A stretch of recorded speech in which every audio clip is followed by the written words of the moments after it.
기독교 작가인 이 C.S. 루이스는 이렇게 말했습니다. 미래는 우리에게 불확실하다. 그러나 그 미래를 다스리는 하나님은 확실하다. 자, 루이스의 말처럼 우리는 어떻게 될지 모르는 미래를 바라보면서 늘 불안해합니다.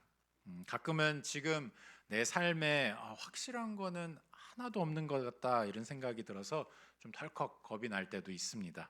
아브라함도 비슷했던 것 같습니다. 지난 주일에 우리가 같이 살펴본 그 본문을 통해서 우리는 이 눈에 보이는 상황으로 인해서 약해지는 이 믿음을 붙잡고 씨름하는 아브라함에게 하나님께서 어떻게 다가가시는지를 살펴보았습니다. 하나님께서 아브라함을 친히 그 믿음의 확신을 주는 과정 가운데 인도하시는 것을 보았죠. 밤중에 데리고 나와서 쏟아지는 그 별들을 함께 바라보면서 창조주 하나님 앞에 어떠한 존재로 지금 아브라함이 신앙생활을 하고 있는지 자신을 확인하게 했던 겁니다. 자, 우리 생각에는 이런 경험만 하나 있어도 정말 뭐 더 이상 바랄 게 없겠다 이런 생각이 들지요. 근데 사람 마음이라는 게 또 그렇지는 않은 것 같습니다. 또 다른 확신이 필요하다고 느꼈던 것 같아요, 아브라함이요. 그래서 땅을 주시겠다 이렇게 말씀하시는 하나님께 7절 말씀에 이어서 아브라함이 하는 질문이 8절인데요. 주 여호와여, 내가 이 땅을 소유로 받을 것을 무엇으로 알리까? 여기 포인트는 무엇으로 알리까 이겁니다. 자, 이게 좀 저희가 구별을 해야 되는 게 하나님을 못 믿겠다 이런 뜻일까요? 그건 아닌 것 같죠. 그렇죠? 왜냐하면 지금 막 하나님과 함께 별 구경하다가 왔잖아요. 그렇죠? 그러니까 하나님의 그 어마어마한 이 존재감에 대해서 지금 느끼고 온 상황이기 때문에 못 믿겠다는 아닌데 지금 게다가 이제 우리 본문의 6절을 보시면 아브라함이 믿었다. 이를 하나님께서 의로 여기셨다. 이렇게 얘기하고 있지 않습니까? 그러니까 불신의 상황은 분명히 아닌 것 같아요. 그럼 도대체 뭐냐? 못 믿기 때문이 아니라 믿기 때문에 하는 질문입니다. 다시 한번 말씀드릴게요. 못 믿기 때문에 하는 질문이 아니라 믿는 자로서 하고 있는 질문입니다. 자, 이게 무슨 뜻인지 제가 좀 설명을 해보겠습니다. 아브라함이 이미 앞에서 경험을 했습니다. 12장에서 하란 땅을 떠나서 이 가나안 땅, 약속의 땅으로 오는 이 과정을 통해서 자신의 미래를 아예 하나님께 걸었단 말이죠. 그리고 그렇게 걸고 인생을 산 지가 10년입니다. 10년. 근데 그 와중에는 믿음이 정말 강할 때도 있었지만 분명히 믿음이 아주 쪼그라들어서 약해져 있던 그런 지점들도 있었단 말이죠. 그러니까 10년간 씨를 주시지 않아서 하나님께서 주신 이 큰 민족을 이루게 하시겠다는 그 약속, 이거에 대해서 도무지 좀 마음의 갈피를 잡을 수가 없었던 겁니다. 그러다 보니까 이 아브라함이 엘리에셀이라는 이 집안의 종을 상속자로 삼으려고까지 하는 정말 믿음이 얼마나 쪼그라들어 있었는지 그걸 좀 우리가 살펴볼 수 있었죠. 이런 경험을 아브라함이 했단 말이죠, 이미. 근데 이때 하나님께서 쏟아지는 별들로 사인을 보여주시고 이런 것을 경험하고 나니까 이제는 아브라함이 미리 구하는 겁니다. 그러니까 땅을 주시겠다는 약속을 이 대목에서 좀 하시는데 앞으로 내가 앞에서도 믿음이 약해졌던 것처럼 또 그런 상황이 올 수도 있으니 이것에 대해서 확신할 그 사인을 뭔가를 보여달라 하는 요청을 지금 하고 있는 것이죠. 재차 말씀드리지만 이거는 믿음이 없어서 하는 요구가 아니고요. 오히려 믿음이 있기 때문에 할 수 있는 신자로서의 성도로서의 요구인 겁니다. 근데 우리도 마찬가지죠. 하나님을 믿기 때문에 내가 확신할 무언가를 구할 수 있습니다. 달라고 할 수가 있습니다. 보여달라는 요청을 할 수가 있어요.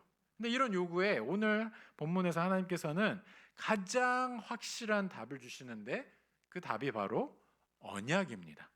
자, 오늘 이 설교를 통해서는 여러분들과 함께 이 언약에 대해서 특히 하나님께서 베푸시는 이 은혜의 언약에 대해서 함께 살펴보겠습니다. 18절부터 한번 보실까요? 뒷부분인데 18절 보시면 그날에 여호와께서 아브라함과 더불어 언약을 세워 이르시되 내가 이 땅을 애굽 강에서부터 그 큰 유브라데까지 내 자손에게 주노니 곧 겐 족속과 그니스 족속과 감몬 족속과 헷 족속과 브리스 족속과 르바 족속과 아모리 족속과 가나안 족속과 기르가스 족속과 여부스 족속의 땅이니라 하셨더라. 자, 여기에 일단 포인트는 아브라함과 더불어서 언약을 세우셨다는 데 있습니다. 언약을 맺으시는데요.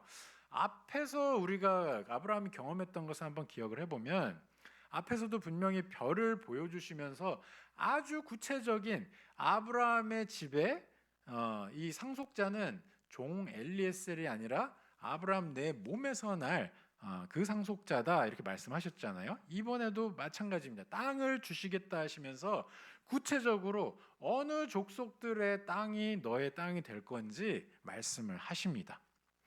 자, 그러면 이 언약, 영어로는 보통 covenant라고 얘기를 하죠. 언약이라는 게 도대체 뭐냐?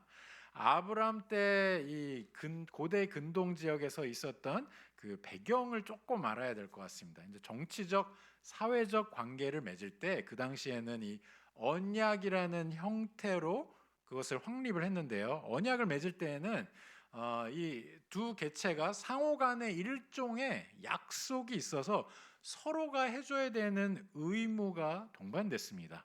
그러니까 한쪽이 조금 강하고 한쪽이 조금 약하다. 그러면 한쪽에서 뭐 뭔가를 보호해주는 이런 역할을 하면 그 나머지 쪽에서 또 여기에 조공을 바치거나 뭔가를 이렇게 하는, 그러니까 서로가 서로에게 뭔가 유익을 주는 그러한 관계가 있었던 것이죠.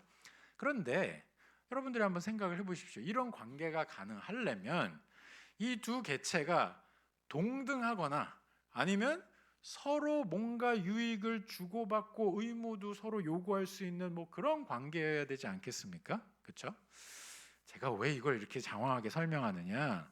지금 하나님께서 아브라함과 언약을 맺으신다는 것은요, 생각할수록 이 자체가 얼마나 지금 말도 안 되는, 말도 안 되지만 놀라운 그런 상황인지 한번 여러분들이 보시라고 제가 이렇게 설명을 드리는 겁니다. 자, 한번 생각을 해봅시다.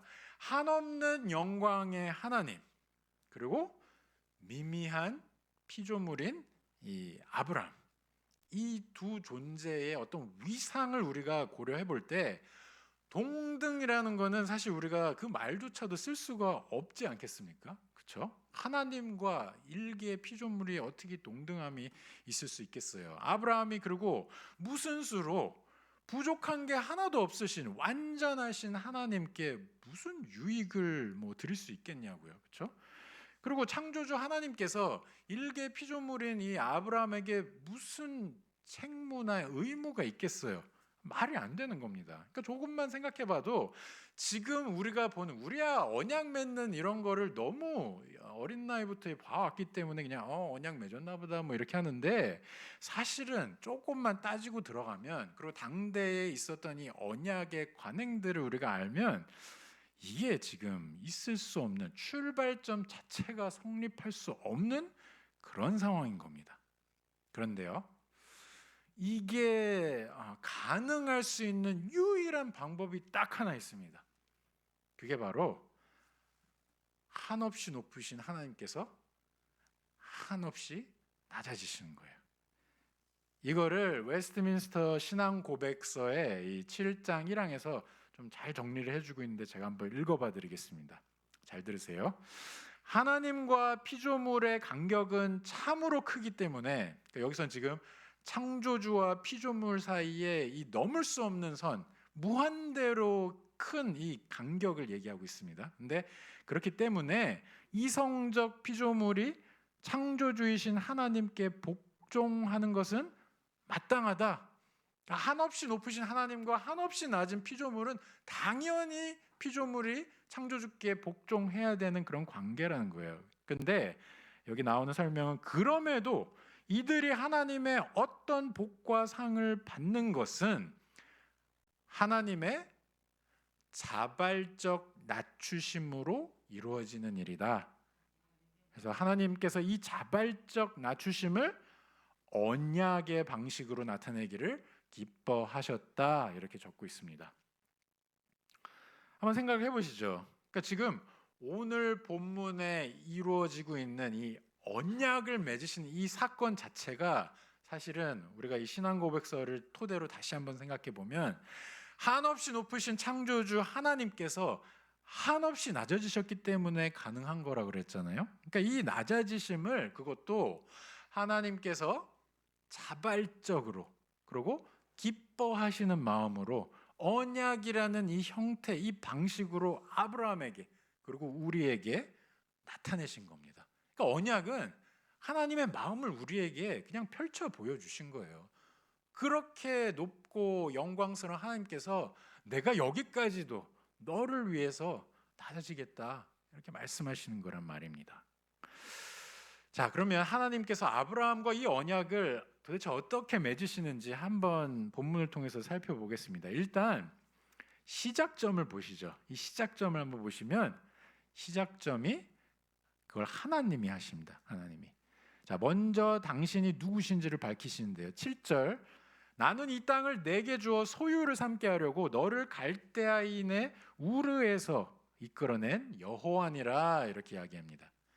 자, 지금 아브라함은 하나님을 아는 자로 지금 이 이야기를 듣고 있지만 사실 이 하나님께서 말씀하시는 내가 어떤 하나님이라 이 말씀에는 아브라함이 하나님에 대해서 전혀 알지 못했던 심지어 아브라함의 아버지 데라도 알지 못했던 그 갈대아인의 우르 지역에서 하나님 아닌 것들을 섬기고 있을 때부터 하나님께서 택해서 이끌어내신 내가 그런 하나님이라 이렇게 말씀하시는 거예요. 그러니까 너가 나에 대해서 생각을 하기 시작하기 보다도 훨씬 전에 나는 너를 이미 알았다는 말씀을 하시는 겁니다. 자, 이게 사실 출애굽기 20장의 10계명 우리가 잘 아는 이 10계명 본문의 서문에 나온 얘기와 굉장히 닮아 있습니다. 그러니까 이 이스라엘 백성에게 10계명을 하나님께서 주시면서 내가 어떤 하나님인지 기억하라라고 이야기할 때 이 앞에서 애굽 땅 가운데서 이끌어내신 그 이야기를 하시면서 이렇게 말씀하시거든요. 나는 너를 애굽 땅 종되었던 집에서 인도하여 낸 내 하나님 여호와니라 이렇게 말씀을 하세요. 동일한 말씀이라고 볼 수 있겠습니다. 오늘 본문에서 우리가 확인하는 게요. 자, 그리고는 이렇게 말씀하시고는 제물로 쓰이는 동물들을 이제 가져오라고 명을 하십니다. 그게 9절입니다. 한번 보시면 나를 위하여 3년 된 암소와 3년 된 암염소와 3년 된 순양과 산비둘기와 집비둘기 새끼를 가져올지니라 이렇게 말씀하세요. 자, 이것을 아브라함이 10절에 나오는 것처럼 이렇게 가져다가 이제 그 조그만 새를 제외하고는 다 이거를 반으로 쪼갭니다. 반으로 쪼개서 쪼갠 거를 이렇게 맞대어 놓습니다. 떨어뜨려 놓은 상태로 마주보게 이렇게 놓습니다. 자, 당시에 이 고대 근동 지역에서는 언약을 맺을 때 이러한 절차를 밟았던 겁니다. 그러니까 양측이 이 언약을 맺는 양 개체가 이처럼 쪼개진 동물 사이를 오가면서 서약을 맺은 겁니다. 근데 그 서약의 의미는 주어진 언약을 어느 한쪽이라도 어길 경우에 쪼개진 이 희생 제물처럼 자신도 몸이 반쪽 나는 것을 감수하겠다는 그런 뜻입니다. 그러니까 한국어로 번역을 여기는 이제 언약을 세우다 이렇게 번역을 하지만 사실은 이 히브리 원어에 좀 더 가까운 번역은 언약을 쪼개다 또는 언약을 자른다 이렇게 해석이 됩니다. 그래서 여기에는 이러한 동물을 쪼개서 그 사이로 오가며 서약을 하는 그 배경이 담겨 있는 것이죠. 자, 그런데 가만 보면 전적으로 언약을 시작하신 분은 하나님이세요. 하나님의 명령에 따라서 아브라함이 어떻게 합니까? 순종하면서 준비를 합니다. 이 모든 준비를 이렇게 하는 것을 우리가 보고 있죠. 이 본문에서. 그러니까 한마디로 이 언약은 하나님께서 주권을 갖고 맺으시는 언약이라는 것을 우리는 확인하는 겁니다. 사랑하는 성도 여러분, 이처럼 우리가 하나님과 맺고 있는 이 관계는요, 이 특별한 관계는 정말 하나에서부터 10까지 다 하나님께서 하신 겁니다. 하나님께서 우리를 먼저 사랑하신 것이지 우리가 하나님을 먼저 사랑한 게 아니고요.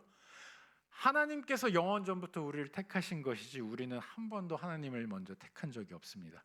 우리를 영화롭게까지 하시는 분 역시도 바로 그분 하나님이세요. 그래서 로마서 8장에 여러분들이 잘 알고 있는 이 구원의 이 서정이라고 얘기를 하죠. 구원의 이 과정을 담은 8장 30절 말씀을 보시면 미리 정하신 그들을 또한 부르시고 부르신 그들을 또한 의롭다 하시고 의롭다 하신 그들을 또한 영화롭게 하셨느니라 이렇게 나오는데 성도의 삶을 하나님께서 처음부터 끝까지 어떻게 인도하시는지를 적어놓고 있는 거예요. 근데 이 언약 안에서 이루어지는 일들만 봐도 지금 우리가 알 수 있습니다. 이 말씀만 봐도 여기에 우리가 들어가서 뭔가 했다라는 얘기는 단 한마디도 없습니다. 다 하나님께서 정하시고 부르시고 택하시고 의롭다 하시고 영화롭게 하시고 이 모든 것들이 다 하나님께서 하신 거라고요. 우리의 지분은 하나도 없습니다. 일방적으로 하나님께서 해주신 일들로만 가득한 게 우리의 구원의 서정, 우리의 구원의 과정인 겁니다. 그래서 우리는 이러한 하나님의 선하신 인도하심에 반응하면서 살아가고 있는 자들일 뿐입니다.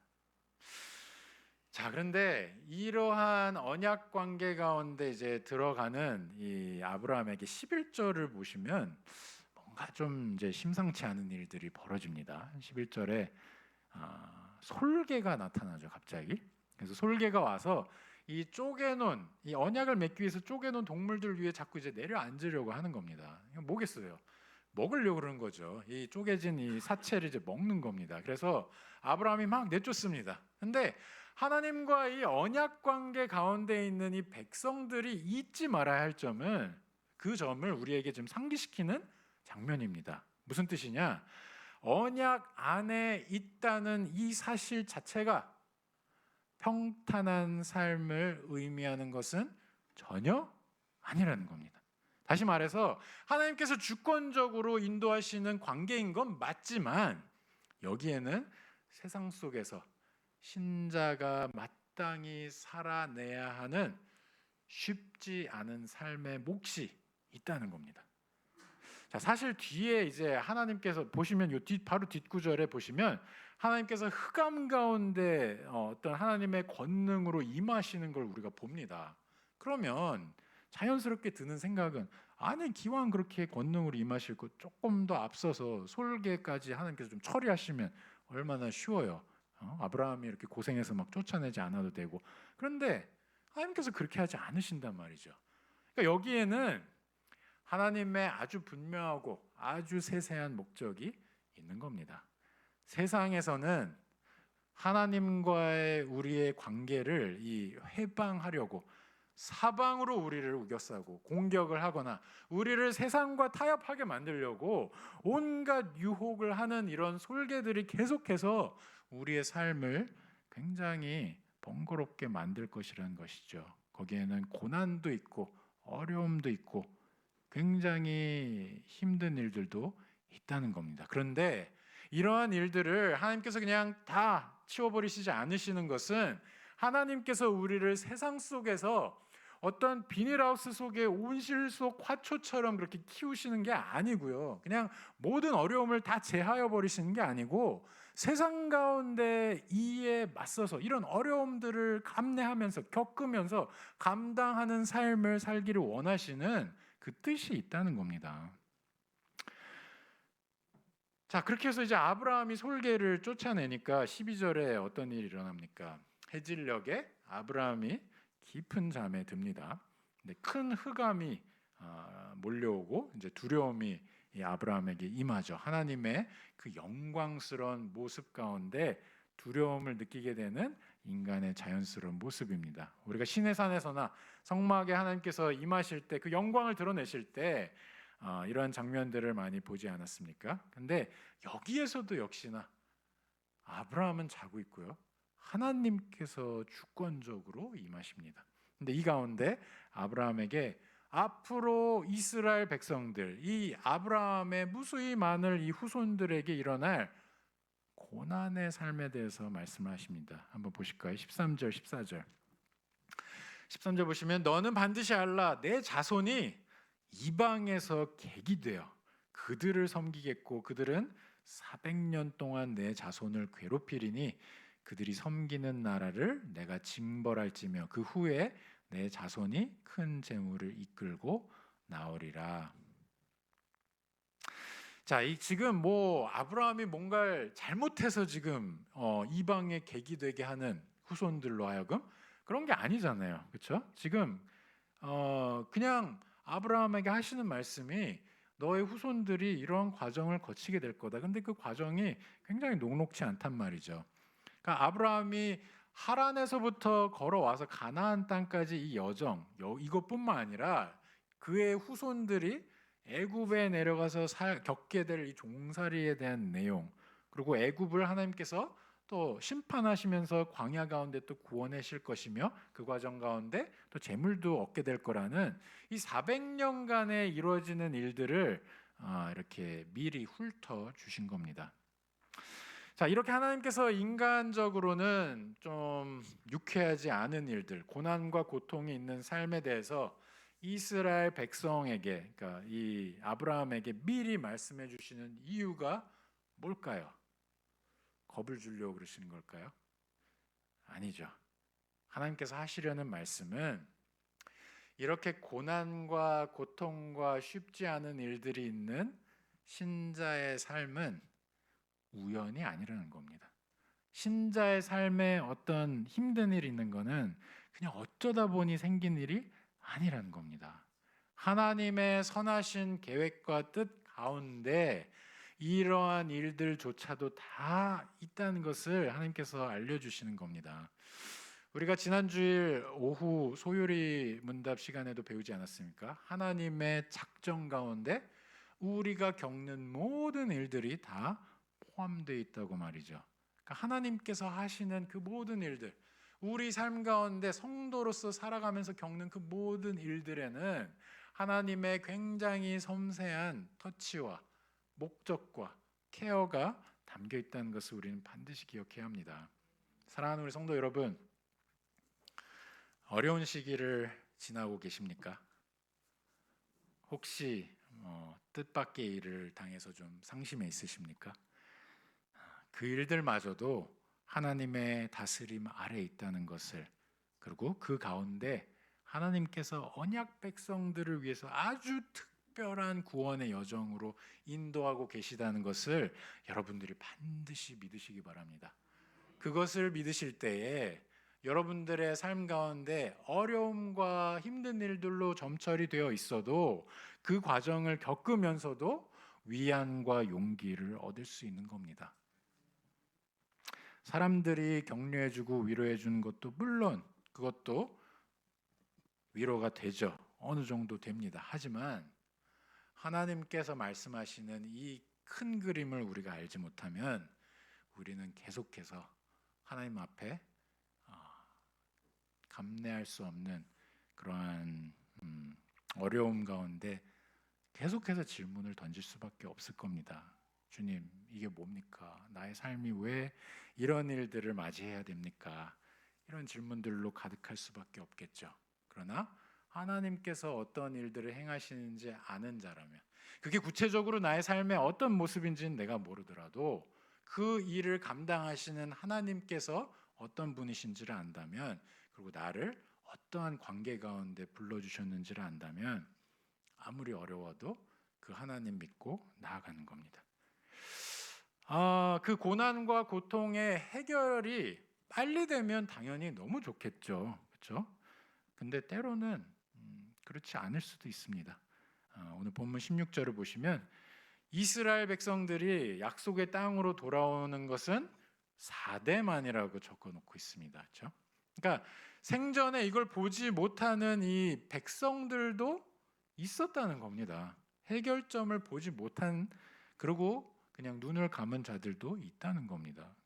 그러니까 그럼에도 불구하고 그 고난을 감내하고 견디는 삶, 해결됨을 보지 못하더라도 살아생전에, 그럼에도 불구하고 그 삶이 의미 없는 것이 아닌 이유는 그 과정 하나하나가 선하신 하나님과의 언약 안에서 하나님을 중심으로 하나님께서 주권을 가지고 이루어 가시는 과정이기 때문입니다. 그 가운데는 하나님께서 영광을 드러내시고요. 신자의 삶 가운데 하나님의 영광을 보게 하시고요. 신자의 모습을 정금과 같이 그리스도를 닮은 자들의 모습으로 바꿔 가십니다. 그리고 이 모든 과정이 다 지난 후에는 그 선한 싸움을 싸우고 그 경주를 달리느라고 애쓴 그 마지막 지점에 그 영광의 주님께서 나를 기다리고 계신 겁니다. 나를 그 지점 가운데서 맞아주심으로 나도 그 최후의 예수 그리스도의 영광에 동참하게 되는 그 순간이 기다리고 있기 때문에 신자의 삶이 아무리 세상에서 보기에 정말 저렇게까지 살아야 하나 할지라도 이 땅 가운데서의 신자가 겪는 고난과 고통은 충분히 견딜 만한 값진 경험이 되는 겁니다.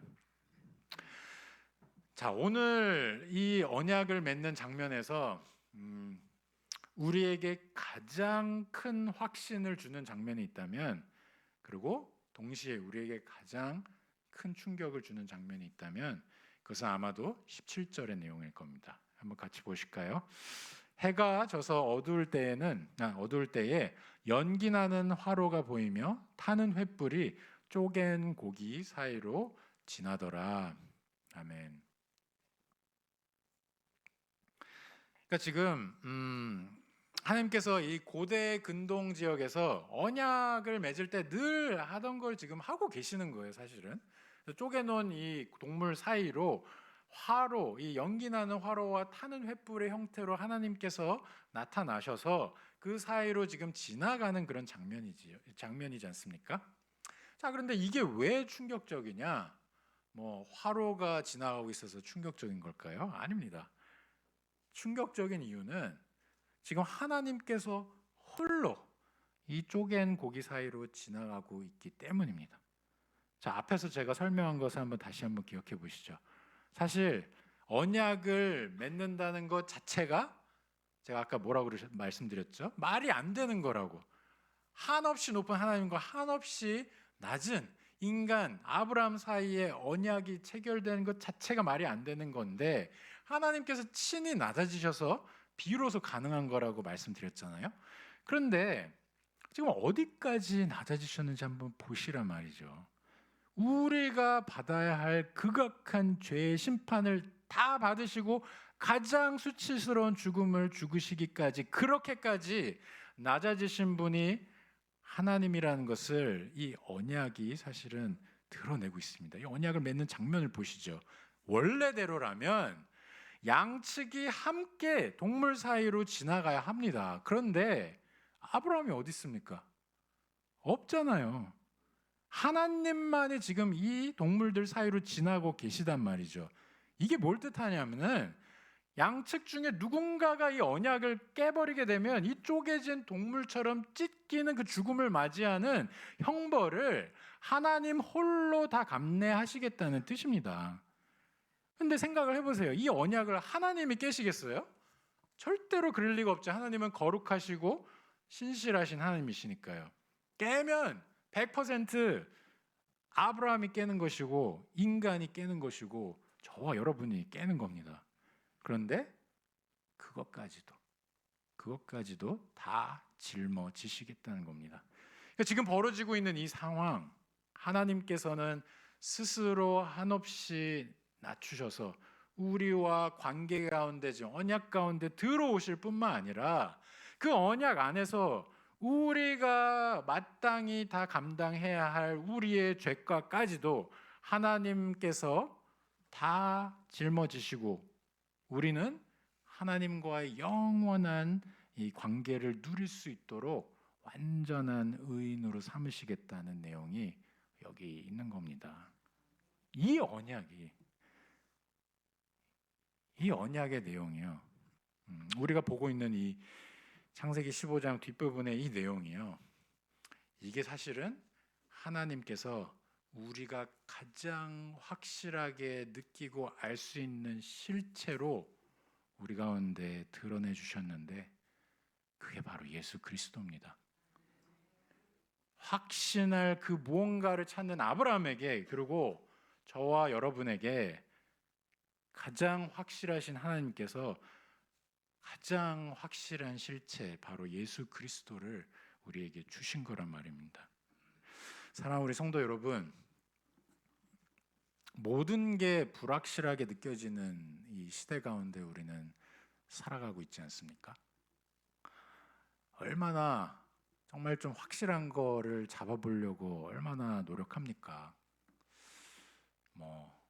부동산이 제일 확실하다 해서 부동산도 기웃거려보고, 주식이 또 뭔가 확실한 걸 제공할 수 있다 그래서 우량 주식들에 투자도 좀 해보고, 정치적인 어떤 노선이나 뭔가 포퓰리즘 같은데 뭔가 좀 답이 되는 게 있을 것 같아서 거기에도 기웃거려보고, 철학 사상에도 우리가 또 들어가 보고, 학문에도 들어가 보지만 그 어느 것도 이런 확실한 답을 주지 못합니다.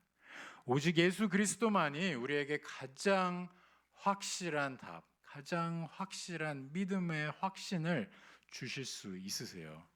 우리는 이 예수 그리스도를 믿는 자들로 이 세상 가운데서 살아가는 겁니다. 이미 가장 귀한 선물을 받은 자들이에요. 예수 그리스도를 믿는 믿음이 있다는 이 자체가, 지금 이 자리 가운데 나와서 예배를 드릴 수 있다는 이 자체가 여러분들 가운데 하나님께서 어마어마한 선물을 주셨단 말입니다.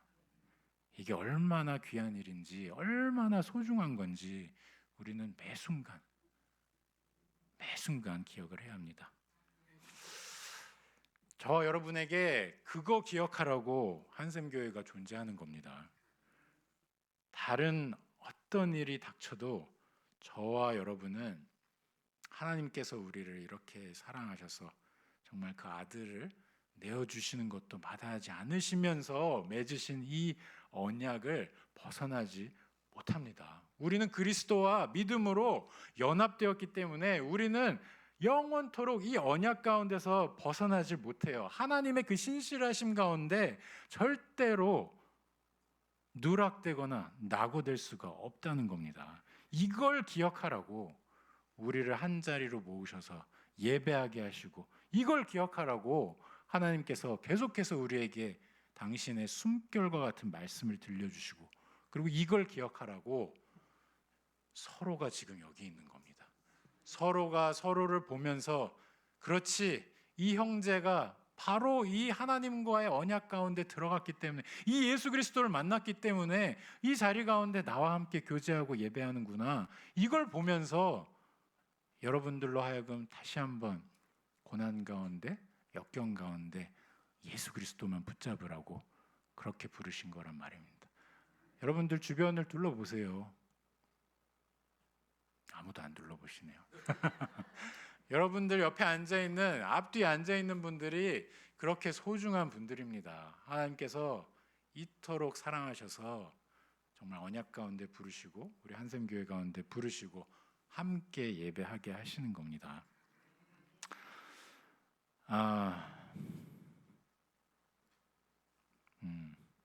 지난 한 주는 사실 저한테 굉장히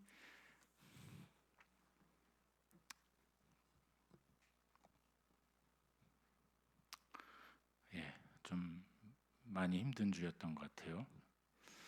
근데 참 많은 분들이 이 소식을 듣고 위로와 격려를 해주시러 연락을 많이 주셨어요. 그래서 참 그 연락들 하나하나가 참 굉장히 감사하고, 또 많은 분들은 아마 또 제가 힘들어할 거 아니까 또 연락도 못하고 그러신 것 같아요.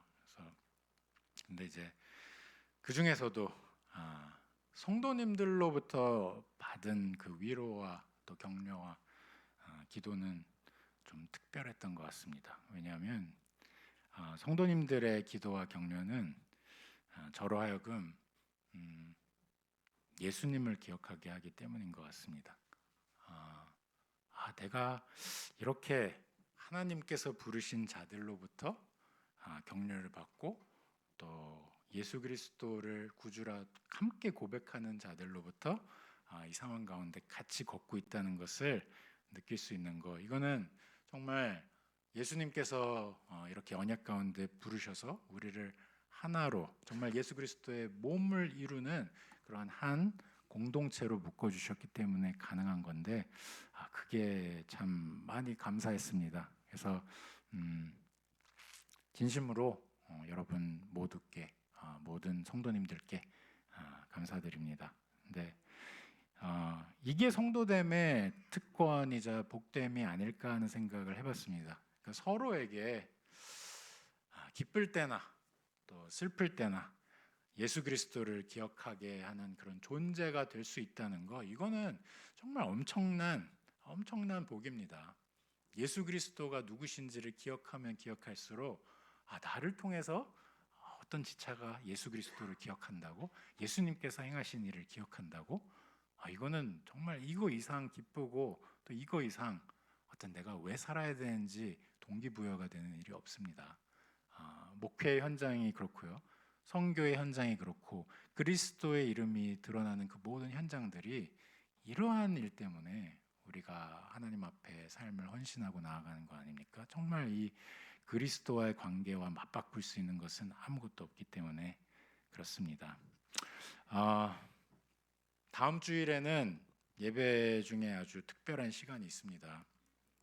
우리가 성례 주일을 맞아서 다 함께 정말 우리 모두가 그리스도를 믿는 자들이라는 것을 같이 고백하고 같이 그걸 만찬을 나누는 성찬도 있을 거고요. 그리고 새로이 이 믿음의 가정으로 또 막 태어난 지 얼마 안 된 그런 아기를 또 하나님의 언약 백성이라고 함께 공표하는 그러한 유아 세례식도 있을 거고요. 그리고 부모의 어떤 신앙 고백을 토대로 언약 백성 가운데 부름을 받았다가 이제는 때가 돼서 스스로의 입술로 예수 그리스도가 나의 주님이십니다라고 고백하는 입교의 시간도 있을 겁니다. 근데 이 시간에 정말 여러분들이 누리셨으면 좋겠습니다. 이게 그냥 그 대상자들, 그 대상 가정만을 위한 시간이 아니라 사실은 저와 여러분 이 공동체 가운데 함께 예배하고 교제하는 모두를 위한 시간입니다. 세례를 받는 또 입교를 하는 이 지체들을 보면서 그렇지, 이 자도 하나님께서 은혜로 언약 가운데 부르시는구나. 나 역시도 어느 순간인가 그 은혜를 받고 지금 이렇게 신앙생활을 하고 있지. 서로 그것을 기억하면서 마음껏 축하해주고 또 그 가정을, 그 개인을 축복해주는 그런 시간이 됐으면 좋겠습니다. 그런 의미에서 한 주간 세상 가운데 나아가서 사는 6일 동안 제가 이름을 직접 말씀을 드릴게요. 이 홍상민, 홍석한 집사님과 강유경 집사님의 아들이 이제 입교를 하게 되고요. 그리고 김성현 전도사님과 박건미 사모님의 또 딸 사랑이가 이제 유아 세례를 받게 됩니다. 그래서 이 두 가정을 여러분들이 마음속에 품고 또 기도하시면서 한 주간 이 다음 주일에 있을 이 특별한 시간을 좀 기대하시면서 하나님께 올려드렸으면 좋겠습니다. 다 함께 기도하시겠습니다. 하나님 아버지 감사합니다.